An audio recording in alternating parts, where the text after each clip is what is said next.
Me llamaban el Sombra por mi habilidad de moverme sin ser detectado, un apodo que en el escuadrón de reconocimiento no se da a la ligera. Llevo más de 10 años sirviendo en el ejército mexicano, especializado en misiones en las profundidades de las selvas del sur. En medio del calor y la humedad que se pega a la piel como una segunda capa, me había acostumbrado a que el peor enemigo era la propia naturaleza, alimañas, espinas, terrenos traicioneros. Pero lo que viví esa noche era algo que nunca había visto, ni imaginado. Aquella misión nos había llevado a Chiapas, al corazón de una jungla cerrada. Los reportes hablaban de actividades sospechosas en una zona deshabitada, cerca de antiguas ruinas mayas. Mi equipo y yo, 5 en total, avanzábamos en silencio entre la maraña de ramas, con el sol ocultándose detrás de las montañas, dejándonos en penumbra. La humedad era tan densa que cada inhalación costaba trabajo, y el aire olía a tierra mojada y vegetación podrida. No era la primera vez que pasaba noches solo en la selva. Me gustaba pensar que podía leer el lenguaje de la naturaleza, entender sus señales. Pero esa noche, algo era distinto. No sabía cómo explicarlo, pero una sensación de inquietud crecía en el ambiente, una especie de alerta intangible que me mantenía en un estado de tensión constante. Mientras montábamos campamento fue Jaramillo, un joven cabo del grupo, quien rompió el silencio. «Oye, ¿tú qué sabes de estas tierras?», dijo con una mezcla de curiosidad y temor. «¿Has escuchado de los aluxes?». Sonreí, aunque la sonrisa apenas duró. Los aluxes, esas criaturas de las leyendas mayas, eran mencionados de vez en cuando en las aldeas, seres guardianes de la selva, pequeños y traviesos. A veces, cuando alguien se pierde o le ocurren accidentes, se les atribuye la causa a esos espíritus. Dicen que si les dejas ofrendas te protegen. Respondí para calmar los ánimos, pero en el fondo no creía en esas cosas. Era un soldado, uno que prefería las explicaciones lógicas. Poco después, uno a uno nos fuimos quedando dormidos. Cuando cayó la noche y el frío se hizo más presente, una niebla comenzó a cubrir el campamento. No recuerdo cuánto tiempo dormí antes de despertarme de golpe, con el corazón martillando en el pecho. Había algo en el aire, una presencia. Me levanté despacio, tratando de no hacer ruido. Escudriñé el entorno, iluminado solo por la luna llena que se colaba entre las copas de los árboles, proyectando sombras que parecían moverse a su propio ritmo. Fue entonces que lo sentí, un frío helado que recorrió mi espalda, haciéndome estremecer.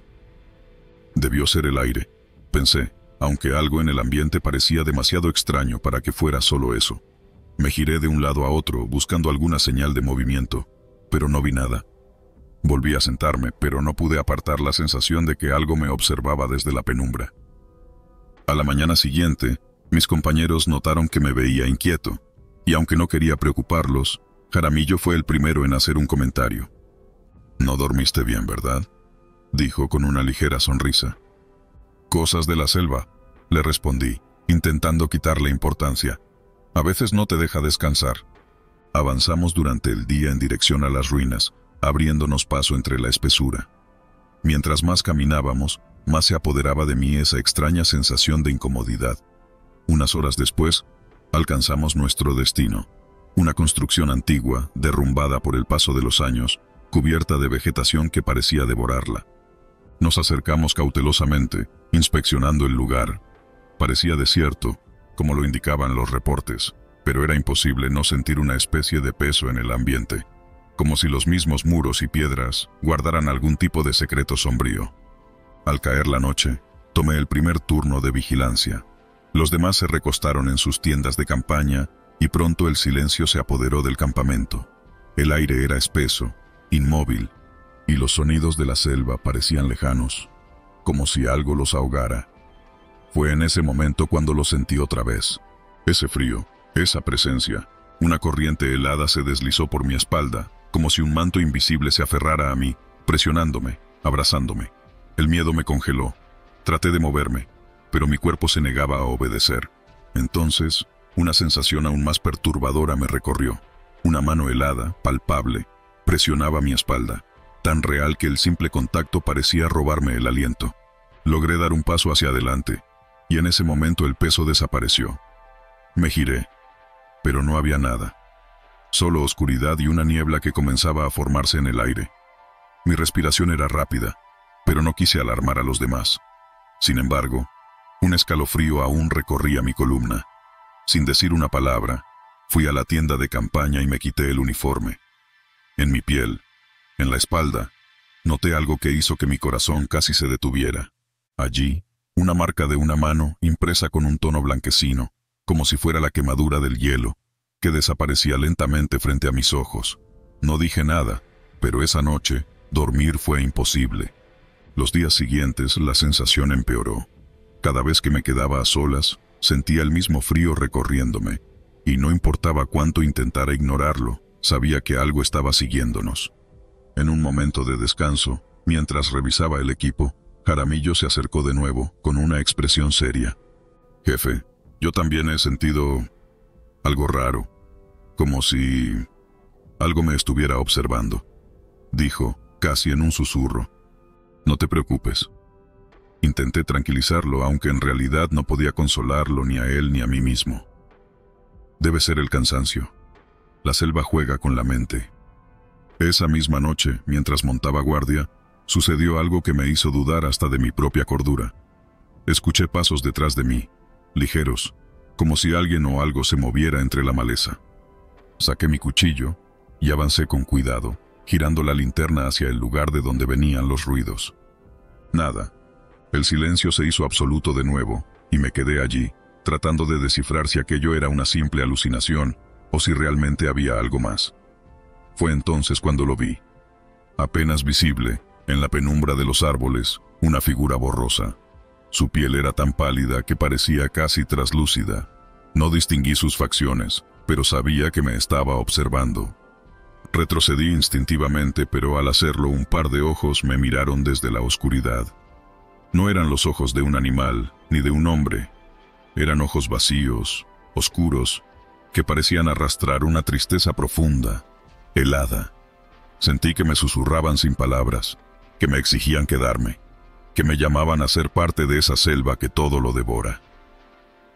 «¡Sal de aquí!», grité, aunque en el fondo sabía que mis palabras no tenían poder sobre aquello.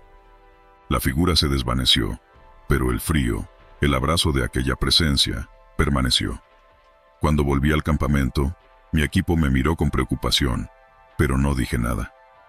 No quería que pensaran que estaba perdiendo la razón. A la mañana siguiente, las marcas de manos en mi espalda eran más evidentes, más nítidas. Cuando por fin logramos salir de la selva y regresar al cuartel, me sometí a una revisión médica. Los doctores no encontraron explicación para las marcas, y cada día, después de aquel encuentro, se iban desvaneciendo lentamente. Intenté olvidar lo ocurrido, convencido de que había sido una alucinación, un juego de la mente causado por el cansancio y la tensión. Pero incluso ahora, de vuelta en la ciudad, de vez en cuando siento ese frío recorriendo mi espalda, un recuerdo imborrable de aquella noche en Chiapas, de aquel abrazo que parecía destinado a no dejarme ir. Quizá, pensé en algún momento, ese espíritu quería que yo me quedara en la selva, atrapado en aquel abrazo frío para siempre.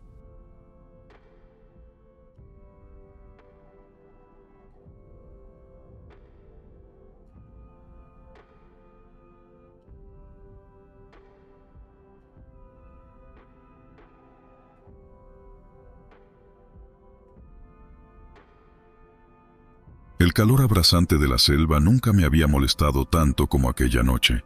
Llevaba años en servicio, acostumbrado a la humedad y a ese silencio engañoso, siempre lleno de vida oculta y ruidos que parecían espiar desde la oscuridad. Sin embargo, aquella misión en la profundidad de Chiapas había dejado huella en nosotros, más de lo que cualquiera de mis compañeros quería admitir. Para distraernos del cansancio y el sudor que pegaba la ropa a la piel, decidimos hacer una fogata en un claro, algo que raras veces podíamos permitirnos por seguridad. Habíamos estado patrullando durante semanas sin ver señales del enemigo, y necesitábamos sentir algo de camaradería, al menos por una noche. Rodeamos la hoguera, algunos sentados sobre troncos caídos y otros directamente en la tierra húmeda.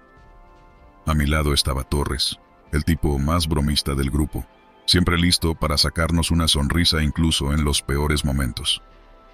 «Hace tiempo que no nos damos un respiro, ¿no?», comentó él, encendiendo un cigarrillo que brilló en la oscuridad mientras inhalaba. «Nos lo merecemos, viejo», respondí, viendo las chispas saltar al aire y perderse entre las sombras. El fuego danzaba, lanzando chispas y humo que se elevaban en formas caóticas hacia el cielo. Todos parecíamos hipnotizados por esas figuras de humo, como si fueran más que simples espirales grises. Un silencio tenso, casi solemne, se apoderó de nosotros. Ni siquiera Torres se atrevió a romperlo. Entonces sucedió algo extraño. El humo, en lugar de disiparse como siempre, comenzó a arremolinarse en formas definidas. Vi cómo los ojos de mis compañeros se entrecerraban, intentando distinguir las figuras entre las llamas. Fue Torres quien lo dijo en voz alta. «¿Lo están viendo?», susurró sus palabras apenas audibles, como si no quisiera interrumpir el momento. Sí, todos lo estábamos viendo. Las formas en el humo tomaban rostros, uno tras otro, y cada uno parecía tan real como cualquiera de nosotros. No eran caras tranquilas, parecían torturadas, con ojos abiertos en desesperación y bocas que se movían en silenciosos gritos. Uno de los rostros, un hombre con la barba tupida y ojos hundidos, se formó lentamente, mirándonos con una intensidad que parecía atravesar el tiempo y la realidad. Sentí una punzada de incomodidad y miré a mis compañeros en busca de algún signo de que todo aquello no era real. Pero ellos también lo veían. Nadie apartaba la mirada, atrapados por aquellas figuras que el humo había decidido mostrarnos. Un murmullo, como un eco lejano, comenzó a llenar el claro. «Escucha», dijo en voz baja Soria, el soldado más reservado del grupo, su tono helado y lleno de sorpresa. Inclinamos la cabeza, aguzando el oído. Aún con el crepitar del fuego y los sonidos de la selva, pudimos oír algo más. Un leve susurro, como voces que intentaban llegar hasta nosotros desde más allá. Los rostros en el humo parecían murmurar palabras que no podíamos entender, pero había algo en sus expresiones, en la manera en que movían sus labios, que hablaba de dolor. No solo era dolor físico, sino algo más profundo, una tristeza que solo alguien olvidado en aquella selva podría conocer. Torres trató de bromear intentando romper la tensión. «Esto es solo el humo, ¿verdad? Es solo una jugarreta de nuestra imaginación, ¿no?» Pero nadie respondió. Habíamos visto cosas inexplicables en la jungla, pero esto era distinto. Esto era como si aquellos rostros en el humo nos estuvieran contando sus historias, queriendo que entendiéramos lo que habían pasado. Uno de los rostros se desvaneció para dar paso a otro, el de una mujer joven, con ojos oscuros y una mirada perdida. Su expresión parecía la de alguien que había sido traicionada, alguien que había visto algo tan terrible que no tenía manera de escapar de ello, ni en la muerte. Entonces la voz de Soria cortó el silencio, un murmullo lleno de terror. «Ella está llorando». Todos miramos el rostro de la mujer y sí, parecía que lágrimas fantasmales se formaban en sus ojos, escurriendo lentamente por su mejilla antes de disiparse en el aire. Aquella visión me hizo estremecer. No tenía explicación para lo que estaba viendo, y mi instinto, algo en lo más profundo de mi ser, me decía que debíamos apagar la fogata y seguir adelante. Pero nadie se movió. Otro rostro tomó forma en el humo. Esta vez, era un hombre de edad avanzada con el semblante endurecido por años de sufrimiento. Su boca parecía moverse en una especie de letanía silenciosa, y mientras sus labios se movían, sentí un escalofrío recorrerme. Su mirada estaba fija en nosotros, como si quisiera advertirnos, como si supiera algo que nosotros aún no habíamos descubierto. Y entonces, como si alguien hubiera activado una vieja grabación en mi mente, escuché su voz. «Ellos vinieron primero», decía, en un susurro que parecía no ser humano, como si se tratara de un eco de su vida pasada. «Les ofrecieron el alma, y luego, la selva los tomó». Sentí que el tiempo se detenía. Había escuchado historias de exploradores que habían desaparecido en la selva, de aquellos que jamás regresaron, y siempre creí que eran solo cuentos para asustar a los novatos. Pero ahora, frente a esos rostros que hablaban en el humo, esas historias cobraban vida de una manera aterradora. Nos miramos unos a otros, y aunque nadie lo dijo en voz alta, todos compartíamos el mismo pensamiento. Esos rostros, esas almas, estaban condenadas. «Debemos apagar la fogata», dijo finalmente Torres, su voz temblorosa. Pero cuando alguien trató de echarle tierra a las llamas, una ráfaga de viento pareció proteger el fuego, manteniéndolo vivo. El humo se arremolinó con más fuerza, formando un último rostro, el de un niño pequeño, con ojos oscuros llenos de inocencia perdida. Su expresión era de terror absoluto, como si hubiera visto algo que lo había arrancado de la vida en un instante.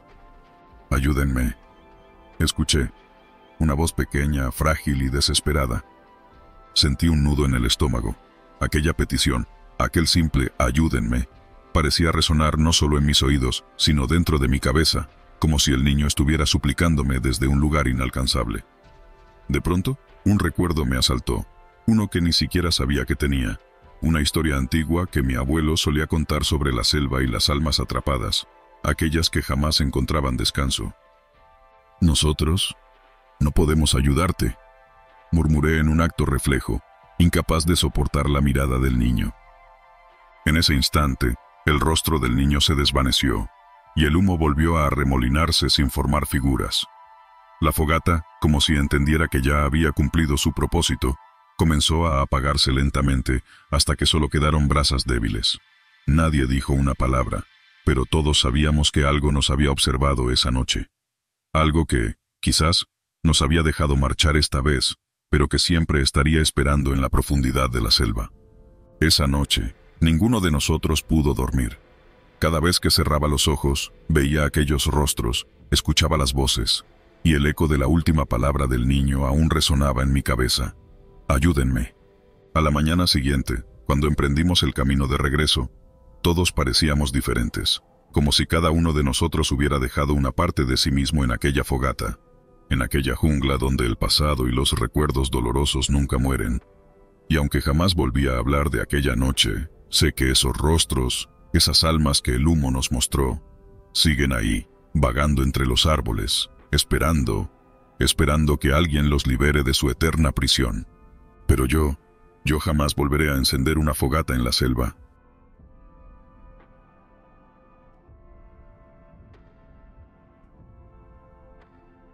Soy un simple soldado mexicano, uno más en la fila, uno más en los caminos tortuosos de la selva. Puedo decir que he visto más de lo que quisiera y que he sido marcado por experiencias que me persiguen incluso en mis sueños. Esto que te voy a contar ocurrió hace algunos años en las profundidades de la selva chiapaneca, mientras un grupo de 5 soldados y yo patrullábamos las fronteras en una misión que nos parecía casi rutinaria. Para entonces ya llevábamos varias semanas en esa operación, avanzando entre árboles imponentes, bajo el zumbido constante de insectos y el crujir de las ramas. La humedad se colaba en nuestras botas, y nuestras camisas de camuflaje estaban empapadas de sudor y de un olor que no se iba ni después de lavarlas.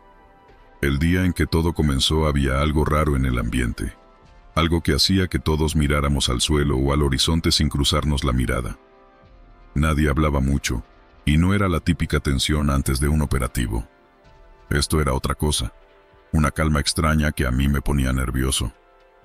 Nuestro pelotón, pequeño y compactado, seguía los rastros de un posible campamento enemigo. Durante las primeras horas, escuchamos el ruido distante de aves y el murmullo de la vegetación. Todo parecía en orden, aunque esa paz escondía algo oscuro, algo que no éramos capaces de ver. Al caer la tarde, dimos con una zona donde la vegetación parecía más densa y a la vez más tranquila. Lo primero que notamos fue la presencia de un refugio, algo improvisado, hecho de ramas, con una lona verde ya descolorida que alguien había dejado atrás. Dentro del refugio, una caja de madera, oscura y ajada, parecía haber sido colocada cuidadosamente, como si tuviera un valor especial. Nos acercamos con cautela, y como buen líder de la tropa, decidí que debíamos revisarla. ¿Crees que haya algo útil aquí?, me preguntó Morales, uno de los soldados más jóvenes del pelotón. Probablemente no, pero algo encontraremos, le respondí, sin estar del todo convencido. Abrimos la caja lentamente, y el olor a humedad y polvo nos golpeó de inmediato. Lo que vimos dentro no era lo que esperábamos. La caja estaba llena de cartas, cientos de ellas, en papeles arrugados y algunos ya amarillentos. Las manos temblorosas de Morales sacaron la primera carta y comenzó a leerla en voz baja. «Querida familia», empezaba, y la caligrafía, aunque algo borrosa, se leía claramente. La carta era un mensaje de despedida de algún soldado caído, pero lo que realmente nos desconcertó fue el tono de paz que transmitía. En el papel, el soldado describía visiones de un lugar tranquilo, lleno de luz, donde él se encontraba en paz, libre del dolor y del miedo. Todo parecía normal, pero al final de la carta había una advertencia. No permanezcan aquí por mucho tiempo. Hay algo que ronda en estas tierras, algo que no es de este mundo. ¿Qué diablos es esto?, murmuró Juárez, otro compañero. Tomé la carta de manos de Morales y la guardé en mi mochila, sin saber exactamente por qué. Había algo en esas palabras, en esa mezcla de paz y advertencia, que no pude simplemente dejar atrás. Luego sacamos otra carta y luego otra, todas con mensajes parecidos. Soldados describiendo un lugar de descanso, pero también advirtiendo de un peligro inminente, de una presencia oscura en la selva. Esa noche montamos el campamento cerca de donde habíamos encontrado la caja. La selva estaba en silencio, un silencio que solo se rompía con el murmullo del viento entre las ramas y el ruido de los insectos. Ninguno de nosotros podía dormir bien. Parecía que cada sombra, cada movimiento, era una amenaza. Morales, quien parecía más afectado por las cartas, se acercó a mí después de la medianoche. «Siento que nos están vigilando, jefe», me dijo, mirando a la oscuridad. «Son solo los nervios», le respondí, aunque yo también sentía esa incomodidad recorriendo mi cuerpo. «Las cartas no son más que historias de soldados, recuerdos. No te obsesiones». Pero Morales no se convenció. Se quedó allí, con la mirada fija en la caja, como si estuviera esperando algo. Al rato regresó y sacó una de las cartas nuevamente. Leímos juntos el último mensaje de uno de nuestros compañeros, un soldado que hablaba de una luz que veía en sus últimos momentos y de una paz que le parecía inalcanzable en vida.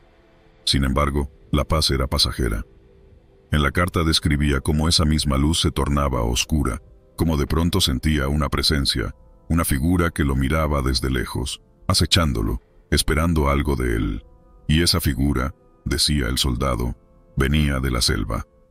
Esa noche no fuimos los únicos que sintieron la tensión en el ambiente.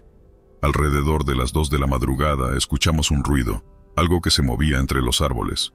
Nos pusimos en alerta y con linternas en mano comenzamos a revisar el perímetro. Las sombras parecían moverse, pero no logramos ver nada claro. De pronto, Morales, quien iba más adelantado, gritó: «Aquí, hay alguien aquí», y su voz era un susurro angustiado. Corremos hacia él, y cuando llegamos, lo encontramos en el suelo, temblando, con la mirada perdida y los ojos llenos de miedo. «¿Qué pasó?», le pregunté tratando de hacerlo reaccionar.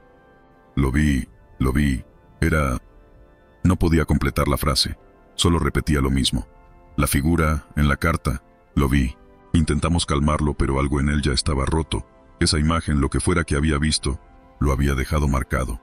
Nos tomó un rato convencerlo de que regresara con nosotros al campamento. Y, aunque trató de dormir, su mirada nunca volvió a ser la misma. Al amanecer, supe que algo más nos estaba ocurriendo a todos. Una especie de cansancio en el cuerpo y en el alma, como si la propia selva nos absorbiera cada noche. Seguimos avanzando, tratando de ignorar lo que había pasado, pero, a medida que el día avanzaba, las cartas volvieron a aparecer en nuestras mentes, y la caja, por alguna razón que aún no logro entender, nos seguía en cada paso. Fue Juárez quien, al tercer día, encontró otra carta en el suelo. Era imposible. Habíamos dejado la caja en el campamento, pero ahí estaba, otra carta, escrita con la misma caligrafía y con la misma advertencia. No podíamos seguir ignorando las señales. Morales, quien apenas hablaba desde la noche en que vio la figura, decidió contarnos lo que había visto. Era un hombre o algo que parecía un hombre. Empezó con la voz temblorosa. Vestía de uniforme, pero su rostro estaba oscuro, como si no tuviera ojos, solo sombras, pero me miraba, sé que me miraba. Y sentí que me decía algo, pero no podía escucharlo. Nos miramos entre nosotros, sin saber qué hacer. Las cartas seguían allí, y ahora esta figura, este ente que parecía llevar un uniforme como el nuestro, nos acechaba en cada sombra. Esa noche, volvimos a sentir esa presencia. Uno por uno, los hombres comenzaron a ver cosas, sombras que se movían en los árboles, rostros sin expresión que aparecían entre los matorrales. Al amanecer, Dos de nuestros compañeros ya no estaban. Buscamos entre la selva, llamando sus nombres, pero solo encontramos huellas que se desvanecían en el suelo húmedo, como si hubieran sido borradas por una mano invisible. La desesperación empezó a calar en nosotros. Morales comenzó a perder la cordura, murmurando el mismo mensaje de la carta que habíamos leído juntos. Hay algo en esta selva, algo que no es de este mundo. Al final, quedamos solo 3 de los 6 que éramos al principio. La caja de cartas seguía apareciendo en el camino, sin importar cuántas veces la dejáramos atrás. La última carta que encontramos la leyó Juárez, el más fuerte de todos nosotros, y en sus palabras se hablaba de un regreso, de una marcha final que los muertos realizan para acompañar a los vivos a sus tumbas.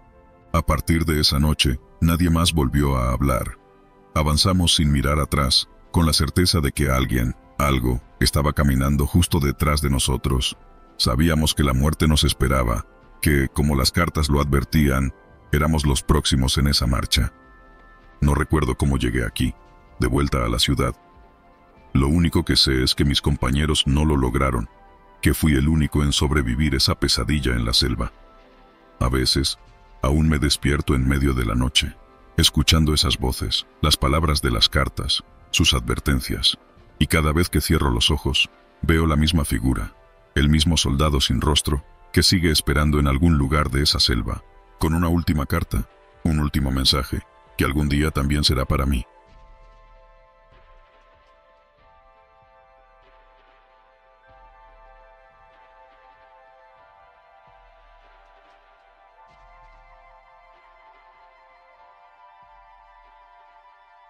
La primera vez que pisé Chiapas no tenía idea de lo que me esperaba. Había escuchado 1000 historias de otros compañeros. La humedad pegajosa, el calor que cala hasta los huesos, el zumbido constante de insectos y el crujir de la selva que nunca duerme. Pero nada de eso me preparó para lo que realmente significa estar en la oscuridad de esas tierras, solo, rodeado por esa vegetación impenetrable. Era una noche pesada, tan oscura que parecía que el cielo nos había tragado. Nos habían asignado una misión sencilla: vigilar un perímetro mientras los demás preparaban el campamento. Era un procedimiento rutinario, aunque sabíamos que por esos lados cualquier cosa podía suceder.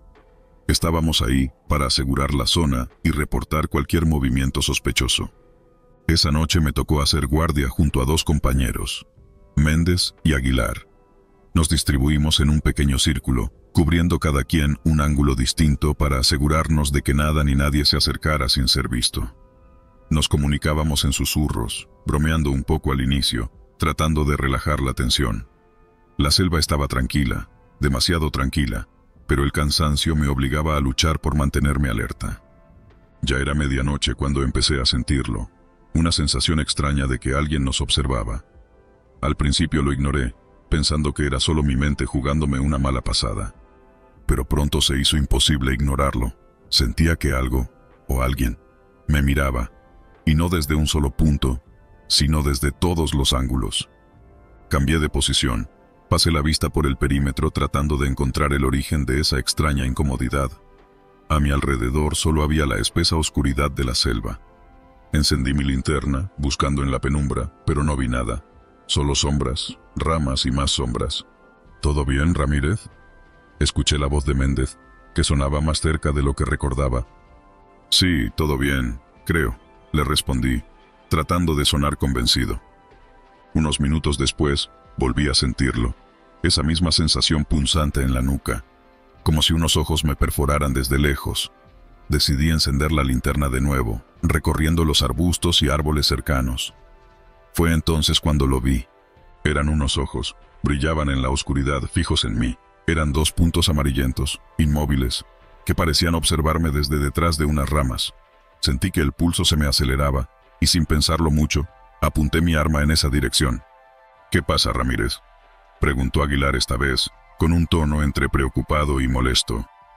Vi algo, respondí, sin apartar la vista de esos ojos. Para cuando le pasé la linterna a Aguilar, los ojos ya no estaban. La selva había vuelto a su usual quietud, interrumpida solo por el croar de las ranas y el chirrido de los grillos. No hay nada, hermano. La selva está llena de bichos y animales que brillan en la oscuridad. No te preocupes, dijo Aguilar, intentando calmarme. Tal vez sea cierto, pensé, aunque una parte de mí seguía alerta, tensa. La noche continuó, y ese vacío opresivo de la selva comenzaba a hacerse cada vez más pesado. Fue entonces cuando volvió a suceder. Sentí la mirada de nuevo, esta vez más cercana, más intensa. Al girarme, ahí estaban esos mismos ojos, observándome, inmóviles, pero con algo diferente. No solo me miraban, sino que parecían reconocerme. Apunté con la linterna de inmediato, y como antes, desaparecieron. No pude evitar lanzar un resoplido de frustración. ¿Ahora qué? Méndez, esta vez más serio, se acercó. Lo juro, Méndez. Esos ojos me estaban mirando de nuevo. Méndez se limitó a mirarme desconfiado. Escucha, hermano, la jungla es traicionera. Las sombras y luces pueden jugarte una mala pasada. Quizás, murmuré, intentando tranquilizarme, aunque sabía que aquello no era un simple reflejo. Pasaron las horas, y aunque la noche avanzaba, la sensación de estar siendo observado no cesaba. Cada tanto, levantaba la linterna hacia algún punto, y nada. Pero, de vez en cuando, esos ojos reaparecían, y cada vez más cerca, observándome con la misma intensidad. Había algo en ellos que me resultaba perturbador. No eran como los ojos de un animal salvaje, porque esos suelen reflejar temor o agresividad.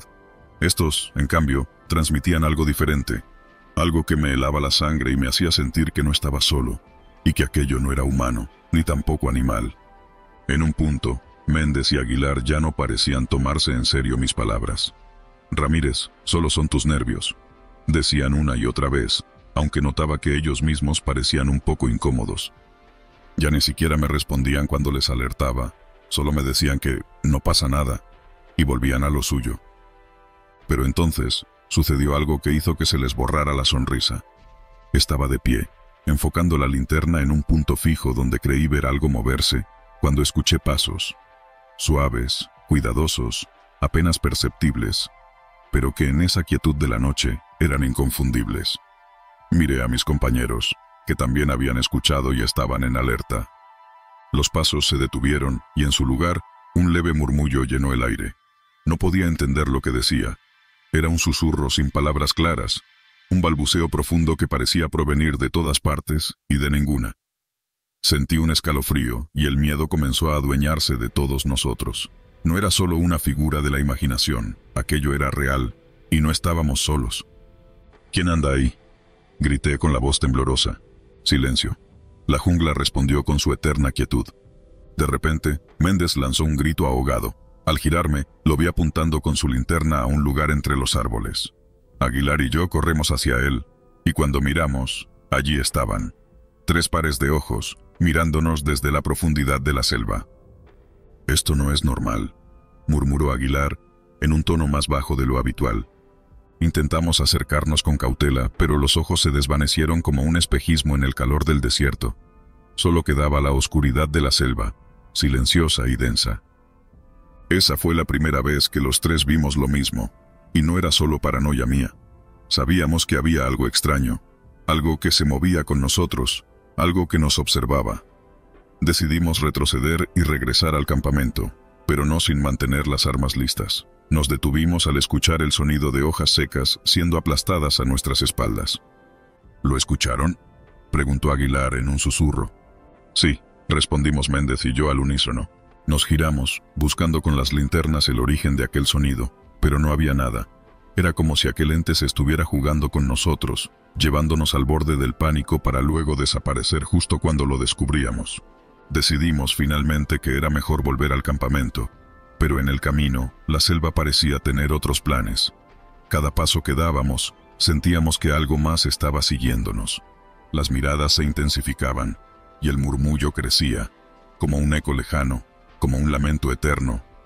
A mitad del camino, Méndez se detuvo. «No voy a seguir, algo me está llamando», dijo, con la voz extraña, como si no fuera él mismo.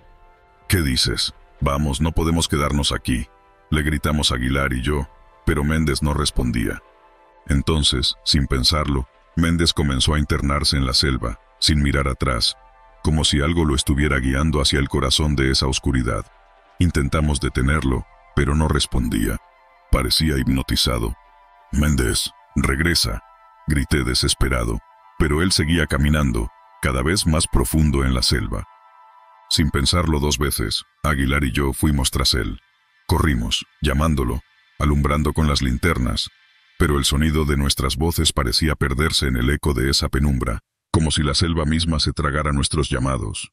Entonces, cuando ya lo habíamos perdido de vista, escuchamos su grito. Fue un alarido desgarrador, un sonido que nunca olvidaré. Corrimos hacia él, pero cuando llegamos, solo encontramos sus cosas esparcidas por el suelo, su arma, su linterna rota, pero de él, ni rastro. «No puede ser», murmuró Aguilar con los ojos desorbitados. Intentamos buscarlo por todos lados, gritando su nombre, pero el único eco que regresaba era el de nuestra propia desesperación. Finalmente, tuvimos que aceptar lo que parecía imposible. Méndez había desaparecido. Aguilar y yo regresamos al campamento, temblando de terror y sintiendo el peso de la selva sobre nuestros hombros. Nadie nos creyó al principio, pero yo sabía que esos ojos que había visto no eran de esta tierra. Y cada noche, desde entonces, siento esas miradas en la oscuridad, como un recordatorio de lo que nunca debimos haber encontrado en esa selva profunda de Chiapas. La selva, siempre observando, nunca olvida.